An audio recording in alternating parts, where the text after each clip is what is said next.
최 원장님, 네. 어떤 환자분이 저한테 오셔서 다른 병원에서 주사도 맞았고 약도 먹고 했는데도 하나도 안 나아요. 근데 진짜 허리에 칼 들고 수술하는 것밖에 방법이 없어요, 선생님?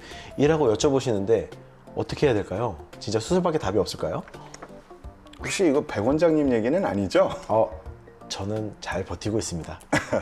네, 일단은 주사 치료도 효과가 없고 약도 효과가 없다라면 검사부터 다시 해봐야겠죠. 정확하게 진단이 이루어졌는지를 확인을 해보고 치료를 했는데도 호전이 없다. 그러면은 수술적인 치료하기 전에 시술적인 치료들이 있습니다. 그래서 그런 시술적인 치료들을 먼저 해보고 그 다음에도 통증이 호전이 되지 않는다면 그 다음에 수술을 하는 게 맞다고 생각합니다. 최 원장님이 아까 말씀해주신 시술 같은 경우에 제가 알고 있는 게 바로 신경성형술, 대표적인 시술이 신경성형술인데 말만 들으면 무서운데 쉽게 설명 한번 좀 부탁드려도 되겠습니까? 신경성형술은 사실 좀 이름이 무섭죠. 뭔가 신경을 성형한다는 것 같고, 근데 사실은 의료에서는 성형술이라는 이름이 들어간 시술이 굉장히 많습니다. 무언가의 형태를 바꾸는 것들을 성형한다고 하잖아요. 그래서 실제로 신경을 뭔가 바꿔놓는 게 아니고 신경에 있는 위치라던가 이런 것들을 원래 태어났을 때처럼 만들고 싶어서 만드는 것들이 이제 신경 성형술인데, 수술은 아니기 때문에 물리적으로 신경이 눌리고 있는 것들을 해결하지는 못합니다. 허리의 예를 들면은 우리 몸에는 이 꼬리뼈 쪽에 구멍이 있습니다. 이 구멍을 통해서 특수한 관을 집어넣어서 원하는 신경이 있는 위치까지 접근을 한 다음에 이 신경과 디스크가 원래는 붙어 있지 않거든요, 태어났을 때는. 근데 이 붙어 있는 것들을 떼어주는 역할을 합니다. 신경이랑 디스크랑 붙어 있으면 아무래도 허리를 구부릴 때마다 신경이 자꾸 자극을 받게 되잖아요. 그래서 그걸 떼고 그 부위에 신경의 염증을 가라앉히는 약을 넣어서 통증을 조절하는 치료를 얘기합니다.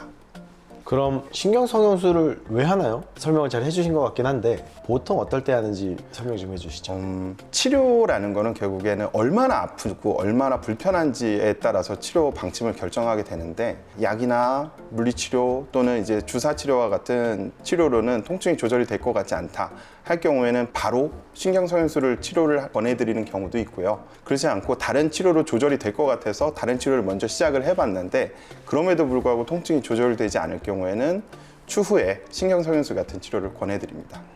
사실 신경성형술의 효과에 대해서는 척추를 치료하는 의사분들은 대부분 아실 거예요. 사실 저희가 예수 취급을 받는 치료 중에 하나거든요.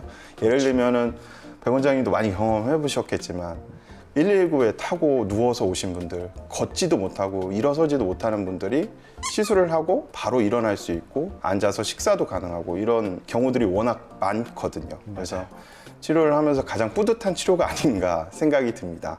그리고 또 신경성형술을 권했는데 신경성형술은 아직까지 하고 싶지 않다고 하셔서 뭐 약이나 물리치료 또는 이제 주사치료를 계속 해보고도 도저히 안 돼서 돌고 돌아서 한 두세 달이 지나서 결국에 신경성형술하고 좋아지고 나시면은 환자분들께서 이럴 거면 처음부터 이거를 권해주지 왜 그러셨냐고 하는데, 분명히 처음 오셨을 때 제가 설명을 드렸었는데 맞아요. 그런 경우들이 좀 있는 것 같습니다.